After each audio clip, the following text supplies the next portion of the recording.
This is the Detroit Sports Podcast Network. I've gone up and down on him, but I have decided I'm all in. All right, segment 2 and 3 of today are going to be some of the most on-brand Stroz stuff you've ever heard. Like, definitely segment 2. Segment 2, I had an interesting dinner yesterday, and Stroz is excited to hear about it. Pumped. I'm sure he's excited to ask questions about it. We're going to get into that. Quite the experience that was not prepared for. When we were talking about this, right, I let Alyssa know. She was like, maybe I just won't listen to this week's. And I was like, wait, why? And she was like, I don't need to hear about any of your stories from back in the day, and I don't need to hear about you with whatever. I don't want to give away what it's going to be about. But, like you said, it's very on brand for me. And she's like, I don't need to hear about that crap.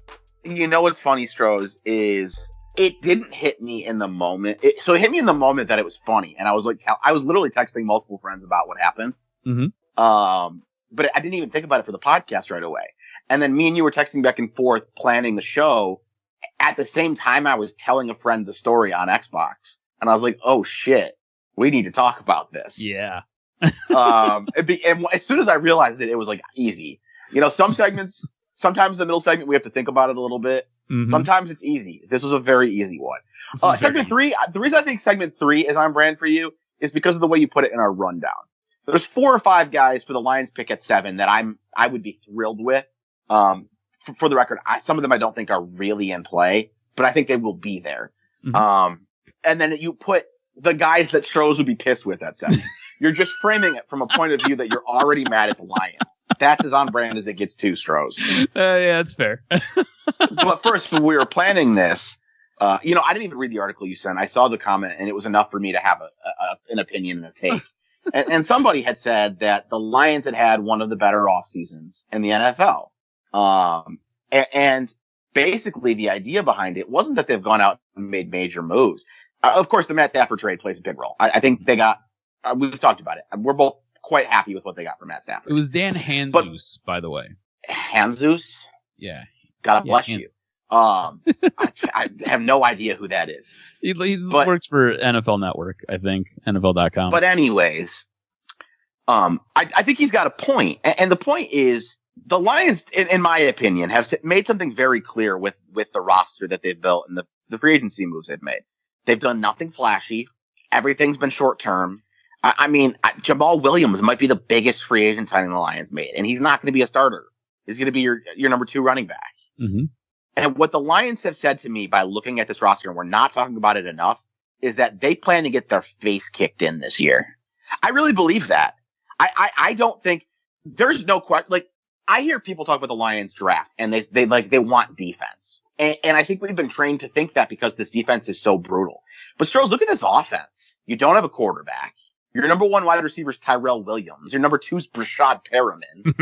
Your offensive line's got some solid pieces, but I think your offensive line probably, maybe a little above average is probably the ceiling. There's nothing on either side of the ball that says you're trying to win football games. And I know Dan Campbell's going to be trying to win football games and Jared Goff's going to be trying to win football games. And like, who knows? Maybe they surprise us and they win 4 or 5. But I really think that that's kind of the ceiling of this team. This roster is being constructed like a roster that has no business winning this year. I really believe that. Yeah, and I would love to argue with you about it, but I can't. The way this roster has been constructed, this team is going into the year prepared to lose, I would say 75, 80, 85% of the games that they're in. And it's going to probably be a bloody mess. Like, these aren't going to be games where they're going to lose by a field goal. These are going to be games where they're probably losing by 2 and 3 scores. And it doesn't make me feel dirty in the NFL, to be fair, the NFL's not built to work that way. I don't think they're going to be losing by 3 scores all that often. I'd venture to guess that losing by 17 or more is probably still going to be only something that happens a handful of times. Who's your most impactful linebacker on this team right now? Jelani Tavai, maybe? Defensive player. There you go. Trey Flowers? Maybe, but he doesn't even get to the quarterback. So, like, that's my point. That's why I think this team's going to struggle so bad. But here's the thing. I'm okay with it. Like, I don't feel bad about it. I don't feel dirty. I am embracing it. I'm looking forward to this team just being the worst team, and I'm looking forward to them being Jets bad. Like, let that sink in. The Jets are historically horrible. I'm looking forward to the Lions being Jets bad. You know what's kind of funny? I don't think you make this comparison often in sports, but I actually think the positive thing about where the Lions are at is it kind of lets you be like the Pistons in that you're going to lose. You're going to suck. There's really no question about it. There's no world where this Lions team is any good. Like if Jared Goff would have to look like the season where he played like an MVP for you to maybe win 8 games. I believe that. If he plays like a superstar, maybe you're close to 500. And that's the only thing that even then he's throwing to Brashad Perriman. Right. But the reason I compare them is because the Pistons are so bad. But when you look at their team, there's some bright lights, right? Like all 3 first-round draft picks have shown some stuff. And you don't think any of those guys, with maybe the exception of Killian Hayes, if things develop, he was always viewed as a project. Mm-hmm. Like you don't necessarily think Sadiq Bey is the future of the Pistons. I think he's been the biggest surprise out of that draft class.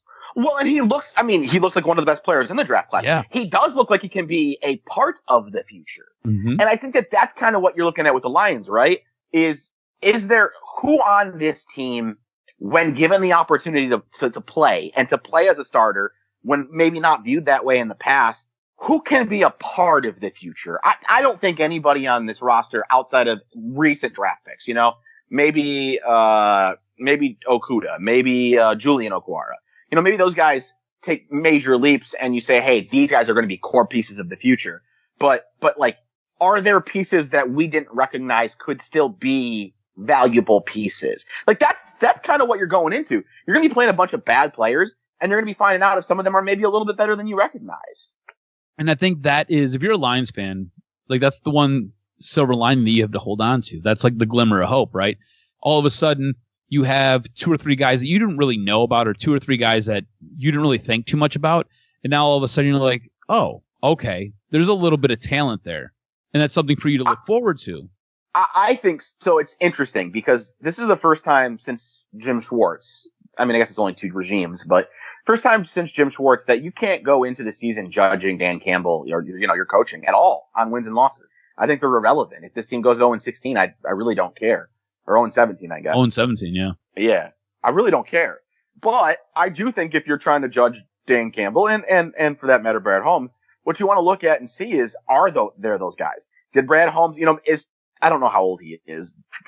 Terrell Williams is probably too old, but is Brashad Perriman actually like a capable third receiver? Are some of these 1-year deals you signed, are these guys who maybe you can extend them in season because they're a little bit better than you had anticipated? Are there players overperforming the expectation individually is kind of the goal.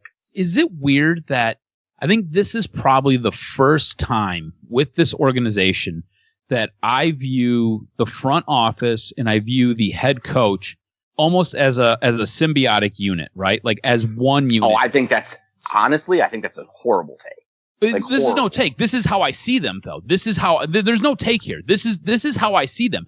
I see Brad Holmes and I see Dan Campbell. I basically see them as one.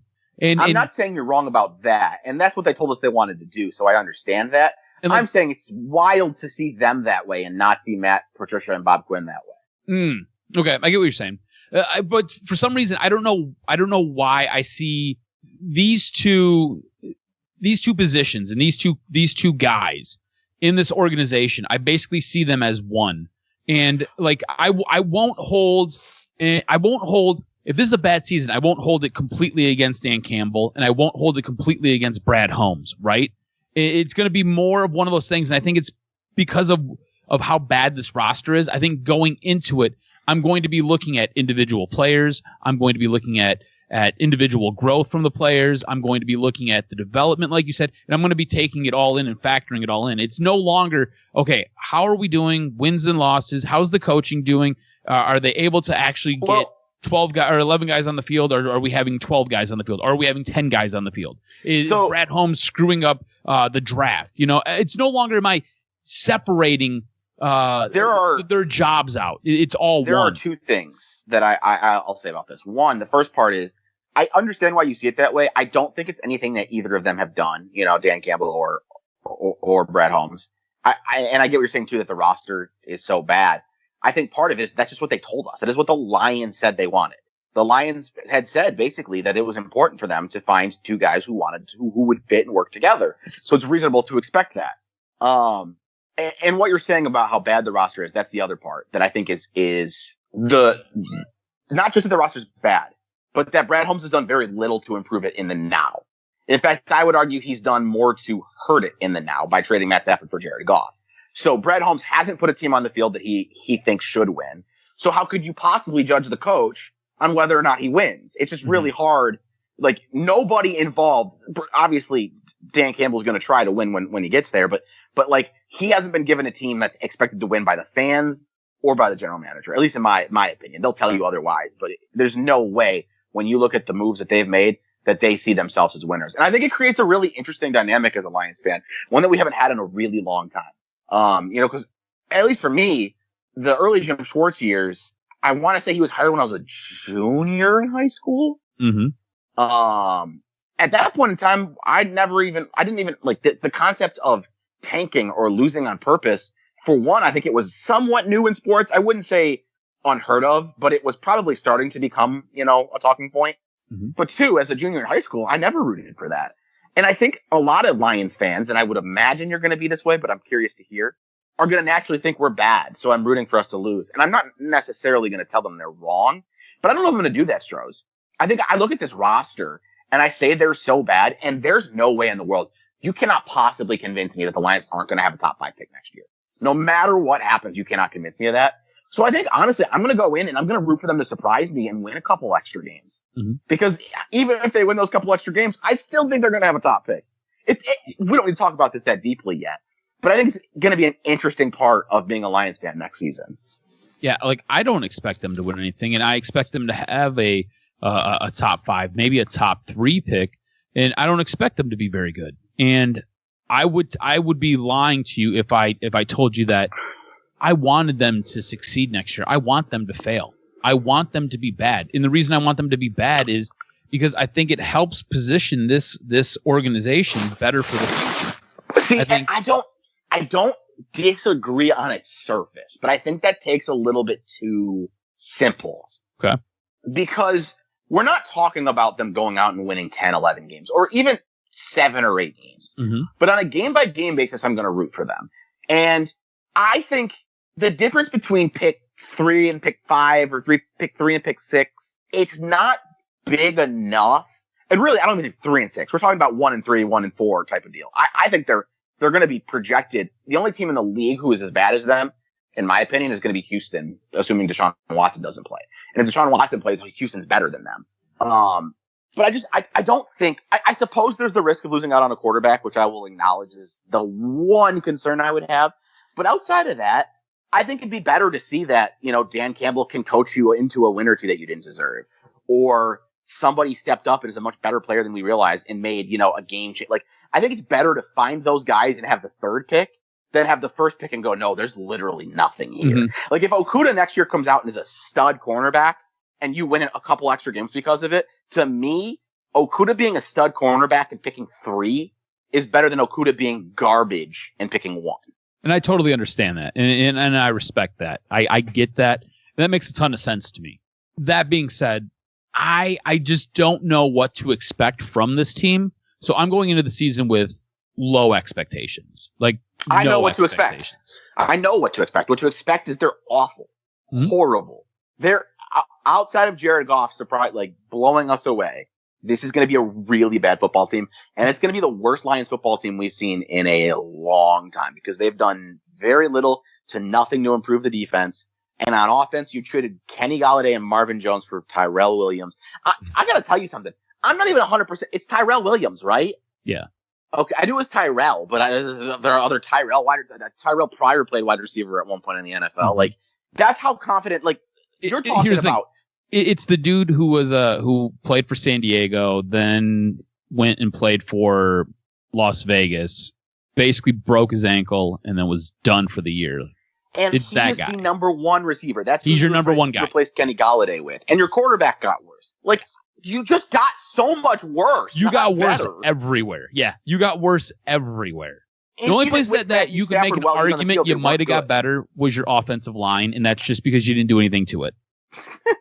That's it. So I know what to expect, and I don't think, even if they steal a couple games they shouldn't, I still think you're looking at probably a top 3 to 5 pick. Yeah. So sure. If all of a sudden they start the season 3-0, then you get into an awkward spot where you're like, I don't believe this team's for real. Do I want them to win too many?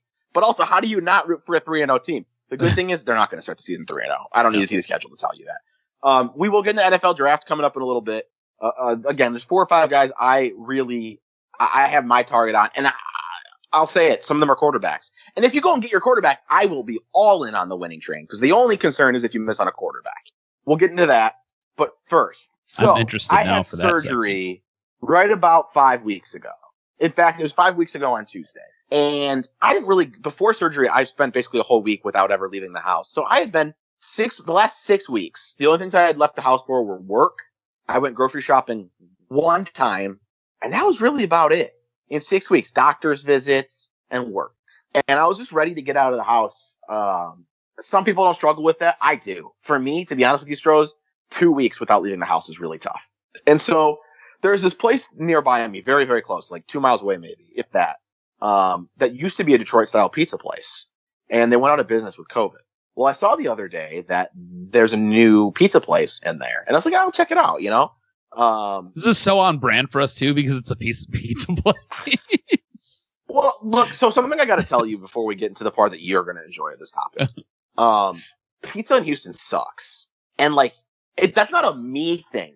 Pizza in Houston sucks. Everybody I know here who's not from here, which, by the way, is a lot of people. I know someone from Chicago. I know someone from Cleveland. I know someone from, I don't know necessarily the cities for all of them, but I know several people from North Carolina. I know people I've probably got 10 to 15 friends here who are not from Houston. Houston's a very transient area. And all of them say Houston just doesn't know how to do pizza. And this pizza place that did Detroit style, to be honest with you, it was underwhelming. But for a place that doesn't do pizza well, it was nice to have a place that did Detroit style. So disappointed they went out of business, but I figured I'd check out this new place. And I get there, I sit down, they give me the menu. I'm looking at my menu, it's all they have is pizza basically, not a whole lot of options. And then the waitress, I didn't even see her come up, hey, anything I can help you with? What would you like to drink? And I look up, and she's basically naked. Is this like a strip club? It's funny because I've never been to one, and I would say no. I mean, it's definitely not. But it's basically what I envision to be the clean version of a strip club. Have you? And when I say she's basically naked, I want to say something because you think like a Hooters maybe. No. Yeah. My waitress's entire ass was out. Entire ass. She took my order, she turned around, and just bam, right there. And so here's the question that everybody wants to know right now. Was it a nice ass? You think people want to know that? They can't see. Why do they care? Everybody wants to know right now. I want to know. Was she hot? No, was it a nice butt? I would say all of the waitresses that I noticed were pretty attractive. Have you ever been to a bikini bar? I didn't even know such thing existed. Okay, so bikini bars. So when you're like 19, right, and you can't technically get into a strip club, like bikini bars are like the next best thing. I had no idea. Like I'm familiar with Hooters. I'm familiar with Twin Peaks. I've never been to Twin Peaks, but I'm familiar with it. Okay. So like less clothes than Hooters. I would compare it to that then probably. Okay. So because well, I'm going to say it. The way I put this to you, Stroz, is I think a really good explanation. I have never in person seen a woman that naked and not had sex with her. Which had me so excited. I was so pumped. Now, let's be clear that the list of women I've seen that naked is very, very small. It probably tripled yesterday. But I had no idea that that's what I was in for. And the thing is too, like the hostesses aren't dressed like that. She took me to my table. I was looking at my menu and then bam, I don't, and honestly, Stroz, I don't know how to feel about it because it's not really what I was there for. She was hot, but like, it's really not what I was there for. Did you ask her any questions about like? So here's the thing. I'm weird, right? How was I going to ask her? Where are you? I don't know. Like I go to restaurants and I end up making friends with all the waitresses, right? I just talk to them about whatever. Here's the thing. It's not uncommon for me to ask them if they like butt stuff. It's not. No. So like, hold on. I'm not saying that you went that far. No. Hold on. We're not letting that slide. You've asked a waitress if they like butt stuff? Yes. Yeah. Multiple. Not like one, not like two, like 15. I don't know if I've asked a I get into waitress their if she sexual likes the preferences food and I what they order. like. I don't know if I've ever asked the waitress if she likes the food that I ordered. Like,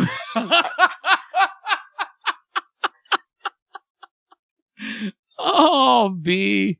that's a lie. I've definitely asked for like recommendations, and you're such a sweet guy. So I know that you don't care to hear about this part, but I feel like it is essential to the story. I want to hear about all of this. They did have Detroit style pizza. Was it good? So I didn't order it. Oh. I was so taken aback by the price, not the boobs, not the ass, the price. Did you have $28 for a Detroit style pizza. Yeah, honestly, Stroz, they were all pretty hot. But it was $28 for a pizza, and I was like, man, I can't. So I asked her, I was like, you tell me, is it worth it? And she said, honestly, no. So I ordered the New York style pizza for half the price. Nice. And I did decide while I was there, I regretted the choice because I don't know that I ever want to go back, but I also want to try the Detroit style pizza. So I will go back. I will go back at least, probably maximum, but we'll say at least one more time and get that Detroit style pizza. Can you tell me the name of this restaurant? Parma Pizza Lounge. Pizza bar, Parma? Restaurant, bar and lounge, something like that. But Parma, like Parma? Yeah. Okay. And I think it's Parma Pizza Restaurant. Parma Restaurant, Pizza, bar Houston? and lounge are all in there somewhere. It's all right. I think I found it. I'm Googling it, by the way. I will tell you, I don't think anything on Google like necessarily suggests that that's what you're in for. Like, shit, for all I know, Stroz, that might be like a Tuesday thing. Like, that might not be the way it regularly is. I have no idea. So their food looks pretty good. The pizza was fine. Okay. It was underwhelming. But that's Houston pizza. Underwhelming and sad. Yeah. No, so I mean, like, you have anything you want to... But the boobs in the ass were nice, though, right? The boobs in the ass were great. So, it's funny. I'm really conflicted on how I feel about that. Okay, so here, hold on. So I went to the gallery. So I'm on their website. I went to the gallery, and instantly when you go to the gallery, two very attractive women on it. Then it's a slideshow. Goes to some other chick who's pretty well clothed. The other two girls were pretty clothed. Goes to a fourth picture of a girl who's basically just in like a tank top, right? It doesn't really show a whole lot. And then, yeah, back to that regular slideshow. So, you know what? Like, they do not. So, yeah, chick in tank top. There's like nothing here that would ever lead you to believe that you were getting a pizza with a side of ass cheek or a pizza with a side of a tit. Like, none of that. But I will tell you this much. There is a picture, and it looks like this place could have been straight out of a strip club. Like, this one picture I'm looking at looks like there's a bar there's a pole that runs from the top to the bottom floor, and like these I can tell you, these booths look like strippers once sat in them. Well, I can tell you, it used to be a pizza place. Like, it went from pizza place to pizza place. It is in an area that does have a lot of strip clubs. Uh-huh. I don't know if they were trying to go for that vibe. So this place totally has the vibe of a strip club. Like, from what I'm seeing in these pictures, I believe at one point it probably was a strip club. Before the other pizza place? Yes. I do really quickly want to go backwards into something, because mostly because I think it'll be entertaining for you. Well, I don't think I'll be going there for brunch. I really don't know how I feel about... Because, like, they were attractive, but it's just, like, not why I'm there. Mm-hmm. I was thinking yesterday about how I felt about it. Like, I'm not really, it doesn't really matter. It's not important. I just think it's an interesting part of the conversation. I feel like if I lived in Houston, or if I was there with you, this would be my new favorite hangout spot. I mean, we could go if you ever come down. I'm just saying, like, I feel like, their reviews are not very good, but I mean, I tell you, service was pretty unimpressive too. Really? Oh, see, that's frustrating to me. Like, I don't care how hot you are. I don't care how much your tits hang out and how much your butt hangs out. If your service is bad, I will cuss you out. Don't fuck with my food. Well, she was friendly. She couldn't remember anything. Yeah, see, that's not gonna fly. Like, if you can't bring my salad before my meal gets there, ask my buddies; they'll tell you. Well, that actually happened too. I ordered an appetizer and it came at the same time, and I was like, "Well, this is pretty not ideal, pretty pointless." You can take that back. Thank you. Yeah, so like, do that. I don't know. I probably wouldn't be very happy about that, but I mean, I think if we went together, you couldn't care less about the service. I think you would like to be there with me, like just to be there with me. Well, yeah, obviously you're my bud, so for sure. And I would probably geek out at your reaction from the standpoint. Everything. I actually don't think there's no outward reaction. It's very just like, whoa, okay, that was a surprise. Can I have a pizza, please? It was very like my reaction was, well, I was not ready for that. Bro, I'm telling you, you need to go back there and just make friends with all of them. All of them. I'm all right. I will go back. I'm telling you, I'll go back at least once. I want you to go back. I want you to make friends. I want you to find out names. Like, you don't even got to get numbers. Just get names. Like, this is... my waitress's name was Erin. There you go. And I need you to find out about Bianca, and I need you to find out about Estelle, and I need you to find out about Sarah. Are these names on the list of... are they on the website, or are you just making up names? I'm just making them up. I'm just, like, random names. Like, obscure names. Fucking Estelle. Right, well, how many Estelles do you know? I don't know. None? I'll wait for my second time to go until you get here, Stroz. I need you to hold it down. All right. Anything else before we move on? Because I don't got anything else for you. Nah, I'm excited for you. I'm glad you went there. I'm sorry that the food sucked, but I'm excited for you. I'm excited for you. It was nothing. Maybe, honestly, maybe this is the case. Maybe it's just not that big a deal because if I wanted to see basically naked strangers, there's this thing called the internet. That's true. You could watch porn. I honestly think that's what I would say. That's kind of what? How tan was her butt cheek? Well, she was black. Okay, so pretty dark then. Nice. Yes, I'm not. That's. I guess. Yes, pretty dark. I'll be honest with you. There's nothing sexier than a nice tan butt cheek. You don't even know where to go from there. I don't. I guess my answer would be I haven't seen enough butt cheeks to compare the darkness levels of them. Oh man, B. All right. Sports. I feel like I need to save you. Save you or corrupt you. I'm not sure which. It's definitely not save. I'm perfectly happy, thank you. I need to corrupt you then. All right, let's talk football. I was waiting for you to try and stop me, but you got nothing either. This is just I'm just gonna be like I'm open mess. Let's go. All right, so there's really not like a normally we have a question or some sort of anchor to a topic, but basically the draft is close as shit, and we just want to talk NFL draft. Mm-hmm. And I will say, more than I can ever remember, my opinion has changed week to week an awful lot on this draft. I think at one point Devonta Smith was really my guy. Now I would probably consider him among the players who I would be fine with at 7. I know he weighed in at 165 today. Yeah. I'm not too worried about that. Dudes can put on muscle. They can put on weight. The NFL will get that part figured out. But I've kind of got it nailed down. I think there are 5 players that I would be thrilled with at 7. And I guarantee at least one of them will be there. I don't know. That doesn't mean they will take one of them, but I guarantee one of those 5 players will be there. And then there's a handful of players who I'd be fine with at 7, but if they traded back, I would be thrilled. Okay. The 5 players, and you said Stroz, for you, it's the guys you would hate at 7. I'm curious, to figure out where we have any differences. Mm-hmm. The guys I would be thrilled with at 7. Let's go one by one. Order. Let's go by one and discuss. Okay, number 1, Justin Fields. I think Justin Fields is the number 2 quarterback in this draft. I think it's wild the way that his draft stock has dropped. Nothing's happened. The dude, after the game against Clemson, we were legitimately questioning if he could pass up Trevor Lawrence. And all of a sudden, we think he doesn't care? Can I, whisper racism?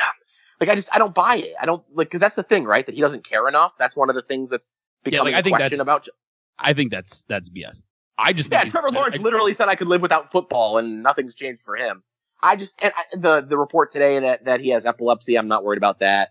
I think Justin Fields is a stud, and if he's there, I think it would be silly not to take him. You need a quarterback of the future.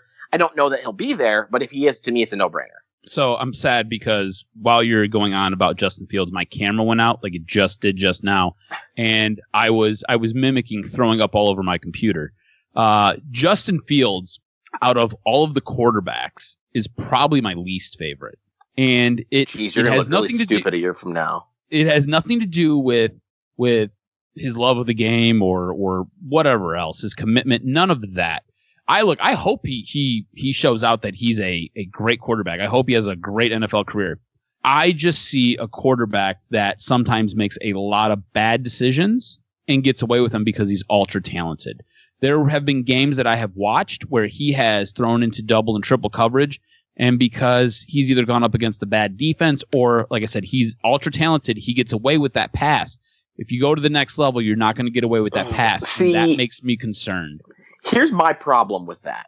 Mm-hmm. I think uber talented players get away with bad decisions. Mm-hmm. I think the best quarterback in the league today makes more bad decisions than maybe anybody. Patrick Mahomes, and I'm not saying Justin Fields is Patrick Mahomes. My point is, if you're good enough, you can get away with them.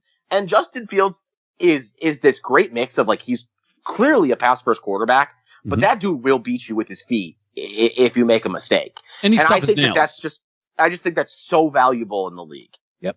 And I don't care if he makes bad decisions if he's good enough to get away with them. I don't think at the next level he's able to get away with them. That's my concern. I think that in probably, I'm going to say 8 out of 10 drafts in an average decade, Justin Fields is the number 1 pick. Okay. I don't think there's very many drafts where he's not. I can see that.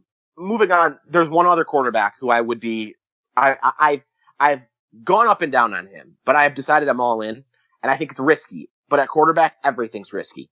Trey Lance. I didn't realize, and I understand it's a Division II, but I didn't realize in his first season as a starter, he threw 0 interceptions. Mm-hmm. He had like a 31 touchdown to 0 interception rate. That's incredible. We know he's great with his feet.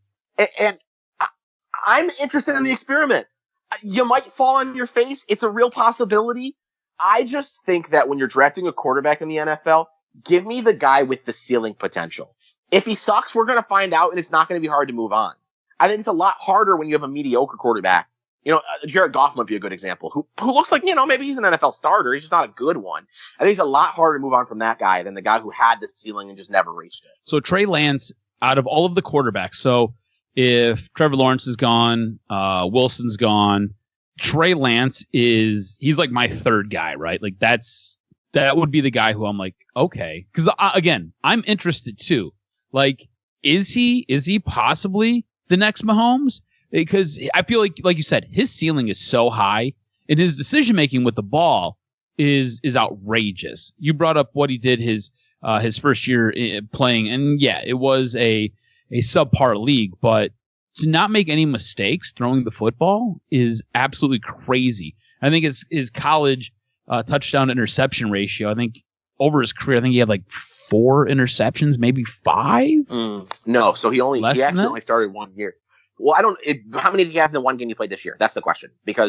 And that's where there's some concerns. He only played 1 year as a starter. He has like 17 career but didn't he play in like a junior college? I thought he played in like a junior college. And if you factored those, I don't think so, though. I could be wrong, but my belief is he was a redshirt. I guess he maybe could have played some of his redshirt year. Maybe that's a possibility. But he was a redshirt freshman and then started the following year. And then this year was the next year, and he only played 1 game this year.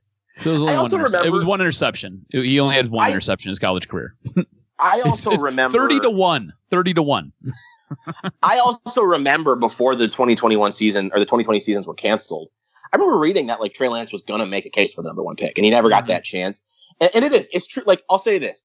Thrilled is maybe the wrong word for him. Excited is maybe because I do recognize the risk. I just think that when you're a quarterback needy team and someone with the highest ceiling, maybe in the draft, you know, he might be as high as Trevor Lawrence ceiling wise. At quarterback, you take that risk. Moving away from the quarterback position. How about this real quick? For his career touchdown to interception numbers, right? Including throwing the ball and running the ball. 48 touchdowns to 1 interception. That's nuts. Yeah, it's ridiculous. There's just nothing else you can do. And it makes sense. It's crazy to think you could declare after 17 games played. That's why. There's literally nothing left to prove. These guys don't belong on the same level as you. Moving on, we're going to go to wide receiver, Jamar Chase.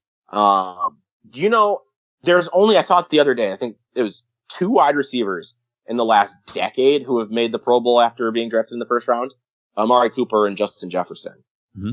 I think Jamar Chase is going to be number 3. I know that the receiver, I know that receiver is always a risky position in the first round, but I think Jamar Chase is the best receiver prospect since Julio, maybe. I mean, Corey Davis was the last top 10 receiver, I believe. Corey Davis had, he was viewed very highly, but not like Jamar Chase. Corey Davis was the last top 10 wide receiver taken. And he was not viewed like Jamar Chase is. And I don't think he was even close. You got to go back. We're talking about in terms of the way he's looked at, generational. And I'll admit, I am less in on draft this year than normal. I personally paid a lot less attention to college football season. I've done less draft reading than normal.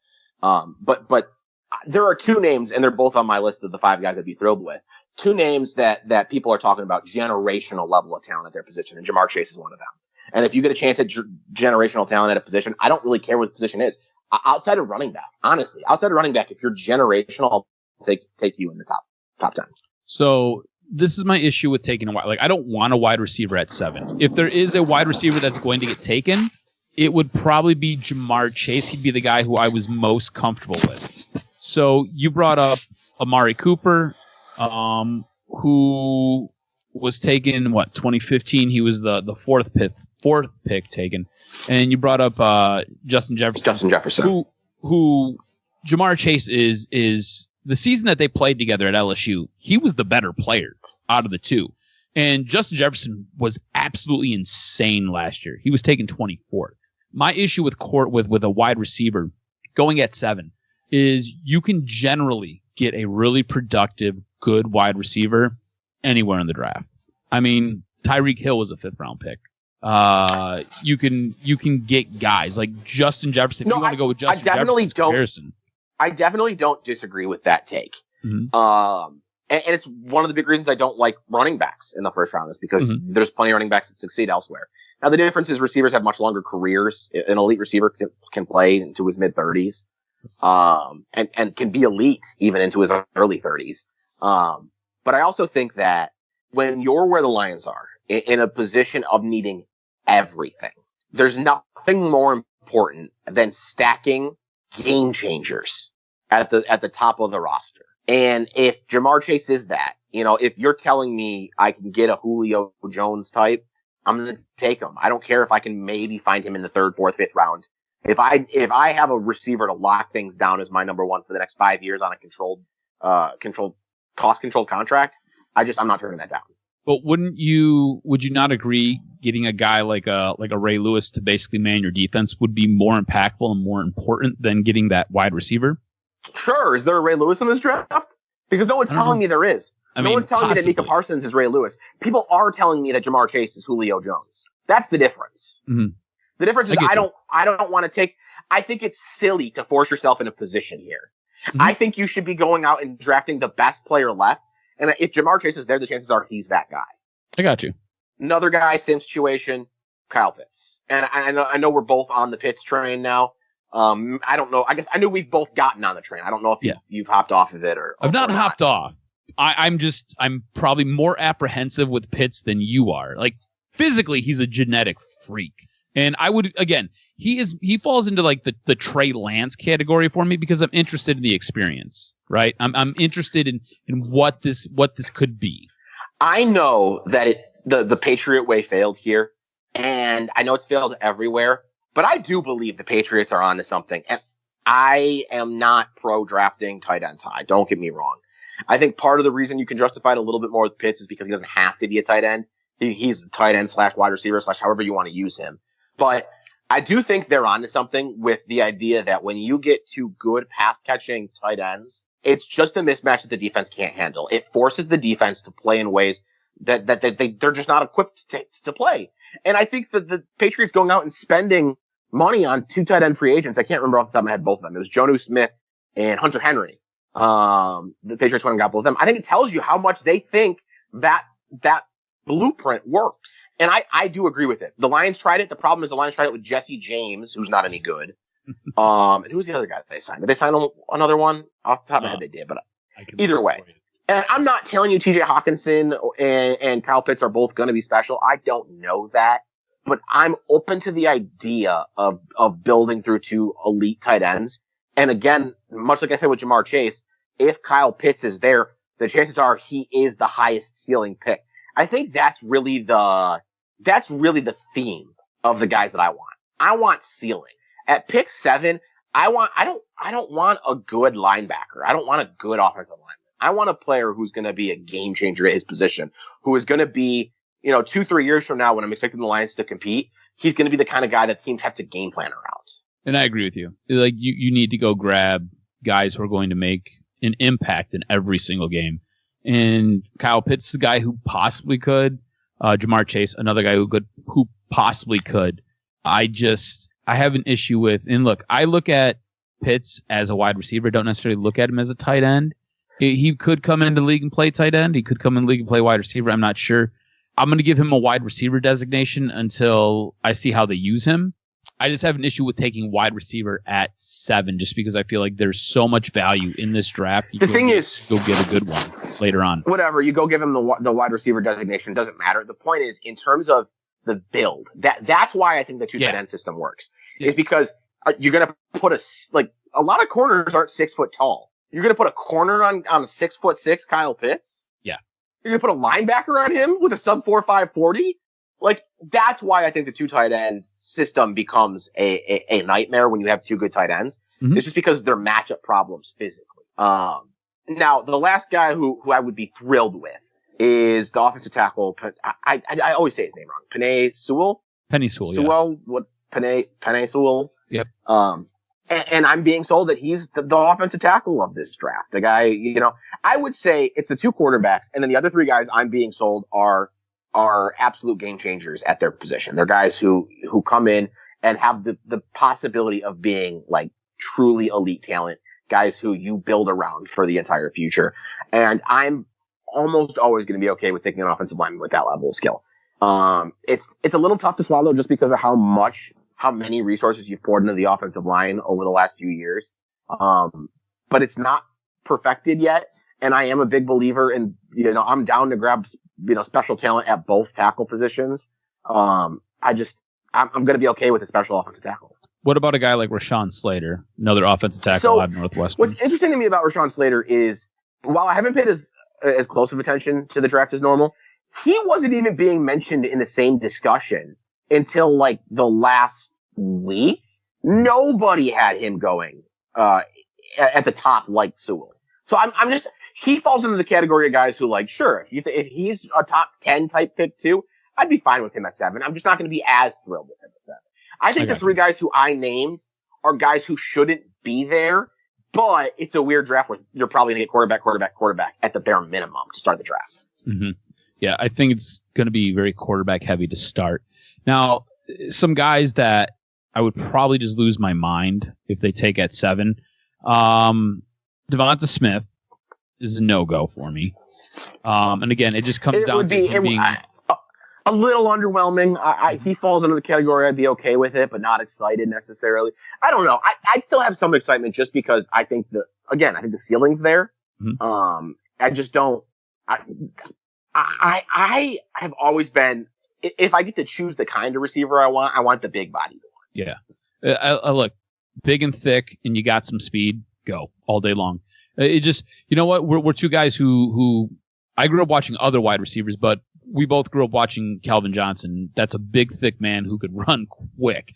And when we did our rewatch, you really appreciated how fast he actually was. The problem, though, when you talk about that, yeah, I think he was sub 4.5 as well. Yep. Dudes that big don't run sub 4.5. No, they don't. They definitely don't.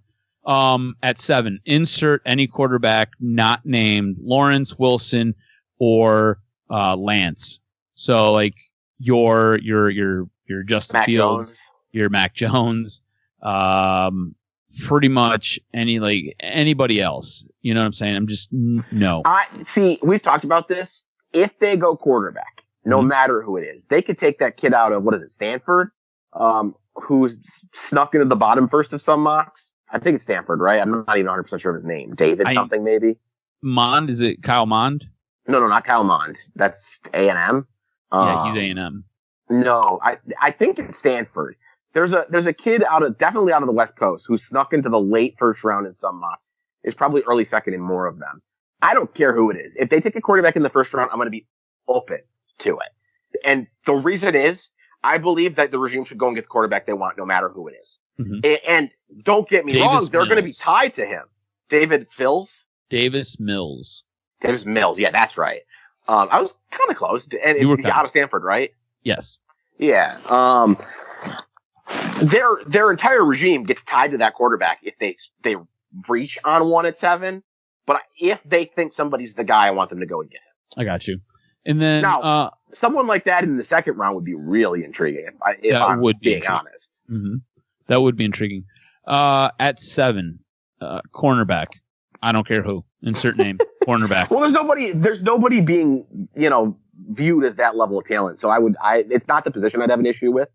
If there was an elite cornerback, I'd be game. My problem is that there's nobody who's being considered that level of a player. Right. Like, you got guys like Patrick Surtain who are considered possibly a top 10 pick, J.C. Horn, possibly a top 15 pick, but like cornerback at 7, no. I will throw a shoe at my TV. No. I can't be out on a position just for the sake of it being a position. I guess that's not true because I'm that way about running back, but that's it, man. So you're hardcore about that about running back. Because running backs are useless. That's why. The position itself doesn't matter. You can't tell me that about any other position in sports. It is the least. Running the ball is not useless. Running backs are. Christian McCaffrey, this all-time great type of running back, gets hurt. And fucking 27-year-old Mike Davis looks really good. It happens too many times, man. Yeah. Le'Veon Bell gets hurt. D'Angelo Williams looks great. D'Angelo Williams and Le'Veon Bell both leave. James Conner looks damn good. Like, there are just way too many examples. And I'm not saying it's a perfect, it happens this way every time. There's just too many damn examples of great running backs no longer being, good, or they get hurt, or they leave. And what do you know? That team still runs the ball well. Mm-hmm. And on the flip side, you get teams like the Lions who draft a running back in the second round every 2 years, and none of them are any good. Yep. It's not about the running back plays the smallest role in determining whether or not the running game is successful. And then on top of that, even if you have the best running back in the league, he's probably going to get hurt. And if he doesn't, he's still going to have a short career. And by the way, there's 75 of them who are good. You just got to pick the right one. I really don't believe running back can be compared to any other position in sports. And aside from running back, I'm down for any position. Center, guard, tackle, quarterback, receiver, tight end. I'm really game for anything else. So for me, the last player at 7 that I would have a hard time with, and this is my guy. This is like the dude that I want them to get. I just don't want him at 7. Oh, interesting. I'm confused now. It's Micah Parsons. Okay. I think Micah Parsons does a couple of things. I think he's the best linebacker in this draft. I think he fills a position of need, and I think he's a guy who will be an impactful player day one and will cause havoc for quarterbacks. I don't care if they're impactful day one, though. At all. Why? I get it. I'm not trying to win games. I get it, but would it not make you feel better if whoever they take at 7 is impactful? See, this is what this is about. What this is about, Stroz, is that you have a natural tendency to react quickly. You were like, I feel like you were running victory laps on Okuda by week 3. I was. At a position notorious for struggling in his first couple of years. So what this is you need to see success right away to ease your concerns. I need to see glimmer. Well, hold on. So you mean to tell me you've got a brand new regime here, and whoever their first round draft pick is comes out and he kind of stumbles out of the gate? That's not going to give you a little cause for pause. You're not going to be like, I'm not saying that. I'm saying I'm prepared to handle that better than you. Oh, well, yeah, for sure. But you generally you handle things better than me. So that's all I'm saying. What the hell it's more important for you. It's more important for you to have the early success because you're not prepared to handle if 3-4 weeks in you go, oh no, this guy's not any good. I am. I'm prepared to handle those concerns. Not that they won't be there, but I just won't jump off the ship right away. Yes. And then, the Lions take TJ Hawkinson and you're jumping off the ship. I'm like, well, I don't like the pick, but let him play first. So here's the thing. I want Micah Parsons. I just don't want him at 7. I think, again, in your first round, it's all about maximizing that value. And I think if you were able to trade back and you can get him at 15, you can get him at 19, you get him wherever. So you're going to be upset if they take the guy that you want at 7? Yeah, I'll be a little annoyed by it. And is that not the most Stroz thing ever? I wish I could live in this fantasy world where trading back is like snap of the finger. Oh, every damn team in the NFL wants to trade back. I totally understand that it's not, but I feel like this is a draft where if it was ever going to happen, it's going to happen in this draft because I agree with that, and I understand wanting that, and I'm with you on that. In terms of like, I would be happy with Micah Parsons if they trade back and they get picks on top of, getting him. But it's silly to me to like, for him to be your number one guy, the guy you want to come out of the draft with. And you'd be upset if they didn't also trade back. You know what I hope happens, Stroz? This is what I fucking hope happens. Just for you. I hope they trade back from 7 to 9 with the Broncos. The Broncos take their quarterback and then pick fucking 8 as Micah Parsons. Because that's what you deserve. I would be so upset. At that point, I want you to move even further back, and I want you to get JOK. Jeremiah Musakura. I swear, I hope that's what happens to you. It would make me so happy. Nothing would be better. Stroz, delete the first 15 minutes of the segment. I don't want any of those players anymore. I want to trade back to 9 and Micah Parsons to go at 8. You're an evil, evil, mean man, B.